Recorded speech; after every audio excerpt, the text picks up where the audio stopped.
அடியேன் ஸ்ரீமதே ராமானுஜாய நமக. சர்வகுருபியோ நமக. இன்று மார்கழி 29வது நாள். நேற்றைய பாசுரத்தில் ஆண்டாள் தாங்கள் கண்ணனுக்கு சரணாகதி செய்ய வேண்டும், அதற்குள்ள 5 அங்கங்களை கொண்டுள்ளோம் என்று தெரிவிக்கிறாள்.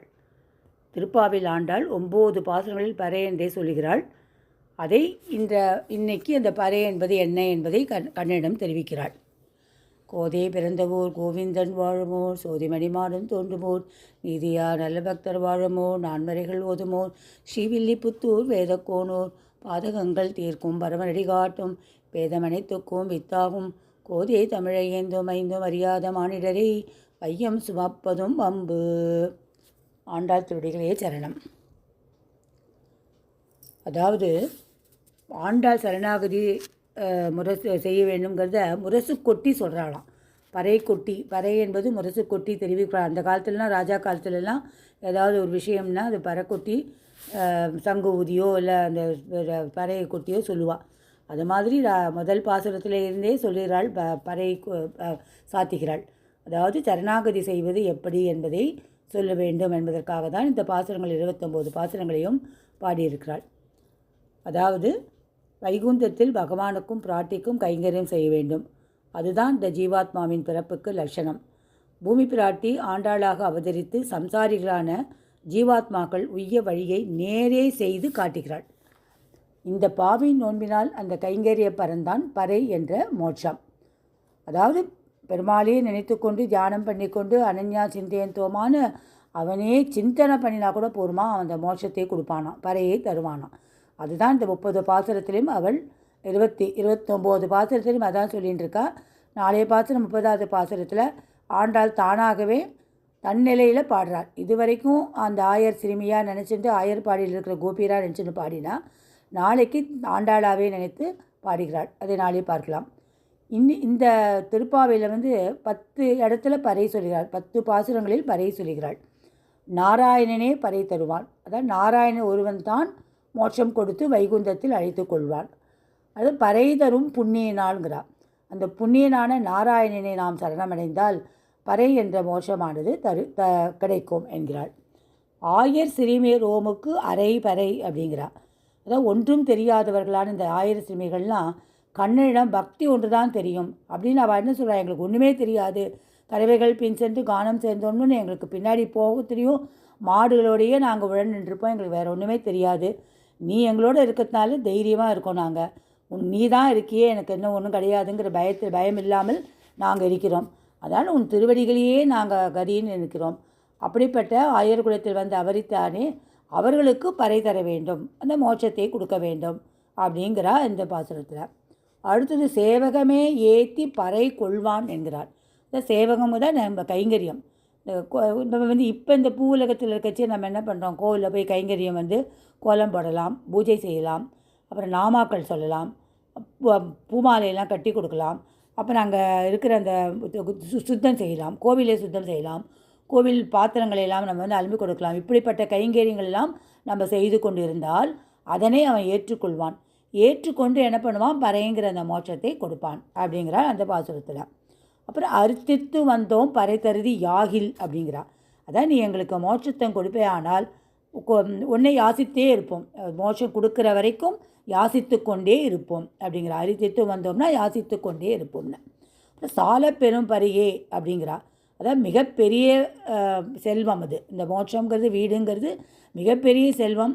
அது நமக்கு இந்த பிறவி கடலிலேருந்து அதுதான் நம்மளை காப்பாற்றும். பிறவி பிணி ஆக்சுவலாக அது சம்சார தீ அகண்ட காற்று தீ அப்படிம்பார் பெரியவாள்லாம். அப்படிப்பட்ட இந்த காற்று தீயிலேருந்து நம்மளை காப்பாற்றணுன்னா அந்த மோட்சங்கிறத ஸ்ரீவைகுந்தத்தை பெற்றால்தான் விடும். அதுதான் சால பெரும் பரியே அப்படிங்கிறார்.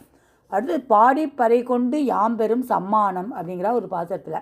அதாவது உன்னையே சரணமடைவதால், அதாவது உன்னை எப்படின்னா பிரபந்தங்களாலும் ஸ்துதிகளாலும் பாடிக்கொண்டே இருக்கிறோம், அதனால் அதற்கு சமானம். உன்னை துதித்துட்டே இருக்கோமா, உன்னை பற்றி பாடிகிட்டே இருக்கோமா, உன்னுடைய குணங்களையெல்லாம் சொல்லிகிட்டே இருக்கோமா, அப்படிப்பட்டதுக்காக எங்களுக்கு நீ அதற்கு சமமான பறை என்ற மோட்சத்தை நீ கொடுக்க வேண்டும் அப்படிங்கிறா.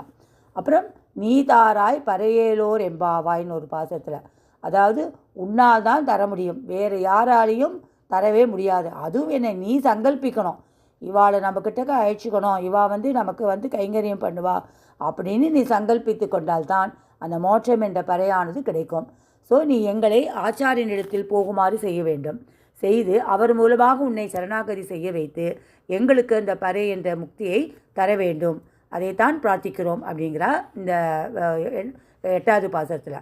இன்றைக்கி 9வது பாசுரம். இதில் இற்றை பறை கொள்வான் அன்றுகான் கோவிந்தா அப்படிங்கிறா. அதாவது 9வது முறையாக பறை என்று சொல்கிறாள். அதாவது இந்த பறை என்ற வாத்தியத்தை கொடுத்து விட்டு போ என்றெல்லாம் கண்ணன் சொல்கிறானா, சரி பறை வாத்தியம் தானே வேணும், இந்தாங்கன்னு கொடுக்குறேங்கிறானா. அதுக்கு அதான் அந்த அன்றுங்கிறான். இந்த பறையை நாங்கள் கேட்கவே இல்லை, எங்களுக்கு அந்த மோட்சத்தை தான் கொடுக்க வேண்டும், அதனால்தான் கோவிந்தா என்று நாங்கள் உங்களை அழைக்கிறோம். ஏன்னா நீ தான் பசுக்களை காப்பவன், கோ சம்ரக்ஷகம் பண்ணுவன், அதனால்தான் இந்த பெயர் உனக்கு.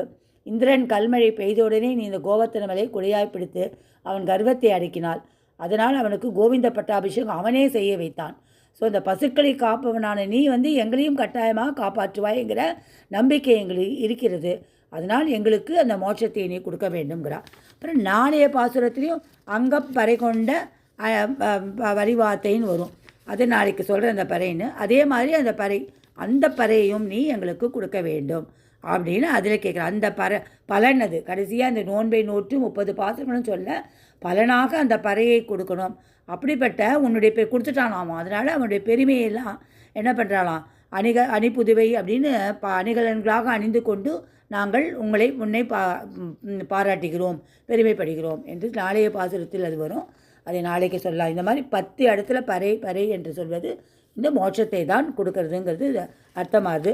சிற்றஞ்சிறுகாலேங்கிறது என்னென்னா, நம்ம சூரிய உதயத்துக்கு முன்னாடியே எழுந்து பகவானை தியானம் பண்ணி எழுந்துக்கச்சியே நம்ம ஹரி ஹரி ஹரின்னு சொல்லி எழுதணுமா, 7 தடவை ஹரி சொல்லணுமா. அதுக்கு முன்னாடி ஆச்சாரிய பரம்பரையை சொல்லணுமா, நமக்கு தெரிஞ்ச ஆச்சாரிய பரம்பரை, ஆச்சாரிய தனியன் அதெல்லாம் சொல்லிகிட்டே தான் சிற்றஞ்சிறுகாலேன்னு எழுந்துக்கணுங்கிறா. ஸோ அப்படிப்பட்ட ஒரு ஆச்சாரியனை கொண்டு போய் கேட்குறா இல்லையா, ஆச்சாரியன்ட்ட கொண்டு போய் எங்களுக்கு காமிச்சு கொடுத்து அந்த திருமந்திரத்தெல்லாம் தெரிஞ்சுட்டு உன்னை சரணாகதி பண்ணுறதுக்கு நீ தான் அருள் புரிய வேண்டும், பறை தர வேண்டும் கேட்குறா இல்லையா. ஸோ அப்படிப்பட்ட அந்த ஆச்சாரியர்களில் வைபவத்தில் நம்ம இன்றைக்கி ஒரு ஆச்சாரியனை பார்க்கலாம். இவருக்கு வடக்கு திருவேது பிள்ளை என்பது அவருடைய திருநாமம். இவர் 1167ஆம் ஆண்டு ஆனி மாதம் சுவாதி நட்சத்திரத்தில் ஸ்ரீரங்கத்தில் அவதரித்தார். ஸ்ரீவத்ச கோத்திரம், 74 சிம்மாசனாதிபதிகளில் ஒருவரான முடும்பை நம்பி வம்சம். இவருடைய இயற்பெயர் ஸ்ரீகிருஷ்ணர். ஸ்ரீகிருஷ்ணா என்ற இதே பெயருடைய பெரியவாச்சான் பிள்ளையும் இதே சம வயதானவர்கள். 2 பேரும் ஒரே காலத்தில் இருந்தவர்கள். இருவருமே நம்பிள்ளையை ஆசிரியத்த பிரபலமான சிஷ்யர்கள். இருவரும் நம்பிள்ளையினுடைய 4000 திவ்ய பிரபந்த வியாக்கியானங்களை கேட்டு தெளிந்தவர்கள். நம்பிள்ளையினுடைய காலட்சேப கோஷ்டியில் வடக்கு திருவேதி பிள்ளை நம்பிள்ளையினுடைய திருவாழ்மை வியாக்கியானம் முழுவதையும் ஏட்டில் குறித்து வைத்து கொள்வர். அவர் சொல்கிறதெல்லாம் இவர் எழுதி வச்சுட்டு வரான். நம்பிள்ளைக்கு வடக்கு திருவேதி பிள்ளை மீது மிகுந்த அபிமானம் உண்டு. திருவாய்மொழிக்கு நஞ்சியர் எழுதிய 9000 படி வியாக்கியானத்தை விட இன்னும் விரிவான வியாக்கியானம் எழுதும்படி பெரியவாச்சான் பிள்ளையை கேட்டுக்கொண்டாராம். அதனால் பெரியவாச்சான் பிள்ளையோட அந்த வியாக்கியானத்துக்கு 24,000 படி வியாக்கியானம்னு பேர். அதாவது ராமாயணத்தை கொண்டு அவர் பண்ணியிருக்கிறான். ஏன்னா 24,000 பாடல்கள் கொண்டது இல்லையா ஸ்ரீமத் ராமாயணம். ஸோ அந்த ராமாயணம் அளவுக்கு இந்த வியாக்கியானத்தை பண்ணினார் பெரியவாச்சான் பிள்ளை அப்படின்னு சொல்கிறது உண்டு. இந்த வடக்கு திருவேதி பிள்ளை நம்பிள்ளையுடைய திருவாய்மொழி காலட்சத்தெல்லாம் கேட்டு அது விரிவுகளாக எழுதி வச்சுட்டு போகிறான். எழுதி அதை நம்பிள்ளையிடையே சமர்ப்பித்தாராம். அது தம்முடைய வியாக்கியான உரைகளாக இருந்த போதிலும் செம்மையாக இருந்த போதிலும் அதை வெளியிட நம்பிள்ளைக்கு விருப்பமில்லை. அதற்கு ஈடு 36,000 என்று பெயரிட்ட போதிலும் அதை வெளியிடாதது காரணங்கள் 3 சொல்லுகிறார்கள்.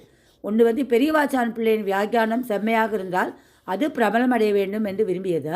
ஈடு 36,000 விட சற்று சுருக்கமாக இருந்தது. ஈடு 36,000 தொகுப்பதற்கு வடக்கு திருவேதி பிள்ளை நம்பிள்ளையின் முன் அனுமதி பெறாமல் குறிப்பெடுத்து எழுதியதான். அதாவது ஆச்சாரியன் எழுதிக்கோன்னு சொல்லலை, இவரே எழுதி வச்சுட்டாராம். அதை இவருக்கு ஓலைப்படுத்தி கொடுத்துருக்கார். ஆனால் அவருக்கு அது இஷ்டம் இல்லை. நான் சொல்லலை, நீயே எழுதிட்டுருக்கியே அப்படின்னு அவர் அதை இதில் அந்த ஈடுகளெல்லாம் தானே வாங்கி வச்சுன்றார் அந்த நம்பிள்ளைங்கிறார். ஆனாலும் சில சிஷ்யர்கள்லாம் விருப்பத்தின் பேரில் சில நிபந்தனைகளை விதித்தாராம். அதன்படி ஓரான் வழியாக கற்பிக்கவும் 4 அல்லது 5 தலைமுறைகளுக்கு பிறகு வெளியிடும் சம்மதித்தார். அது தொடர்பாக மணவாள மாமனிகள் உபதேச ரத்னமாலையில் கீழ்கண்டவாறு தெளித்து அப்புறம் ஒருத்தர் வழியாக போய் கடைசியில் மணவாள மாமனிகள் அதுக்கு பெரிய வியாக்கியானங்களாம் எழுதி இன்றளவும் ஈடு 36,000 படிங்கிற அந்த வியாக்கியானத்தை கொண்டு தான் எல்லோரும் இது உபன்யாசங்கள் காலட்சேபங்கள்லாம் பண்ணி கொண்டிருக்கிறார்கள். இந்த ஈட்டை நம்பிள்ளை ஈயுண்ணி மாதவருக்கு கொடுத்தார். ஈயுண்ணி மாதவர் அதை தன் மகனான பத்மநாபனுக்கு கொடுத்தார். பத்மநாபர் அதை நாலூர் பிள்ளைக்கு கொடுத்தார். நாலூர் பிள்ளை அதனை தன் பிள்ளை தேவராஜர் என்ற நாலூராச்சாள் பிள்ளைக்கு கொடுத்தார். நாலூராச்சாள் பிள்ளை தன் சிஷ்யர்களான திருவாய்மொழி பிள்ளை, திருநாராயணபுரம் ஜெகநாச்சாரியான்னு சொல்லுவாள், அவர்கள் மூவருக்கும் கொடுத்தாராம். இந்த திருவாய்மொழி பிள்ளை தான் மணவாள மாமணிக்கு கொடுத்தார். மணவாள மாமணியுடைய ஆச்சாரியனார் திருவாய்மொழி பிள்ளை.